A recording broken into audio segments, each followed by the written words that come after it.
Welcome to Tenor Tech, where I solve the problems you didn't even know you had. You start by confirming the essentials, update your mobile OS and the Roblox app, then sign in. Once done, check the email and phone tied to your account so you can receive codes.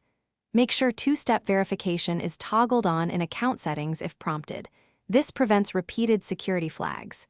If the app asks for a new device confirmation, approve it from your email or phone. This reduces false security notifications and lets you proceed to targeted fixes quickly.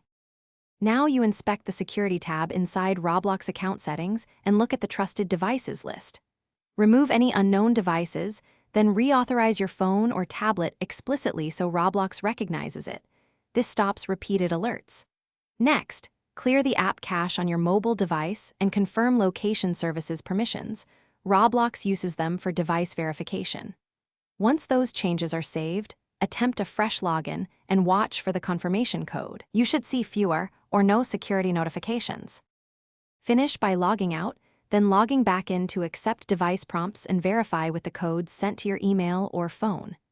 Make sure app notifications and background data are allowed, so safety alerts arrive reliably. If you want extra assurance, perform a low-risk action like a free item check to trigger normal notifications. If problems persist, change your password, remove any unknown linked accounts, then re-enable two-step verification. This reset often clears stubborn security. Thanks for watching. Subscribe to keep your life in tune.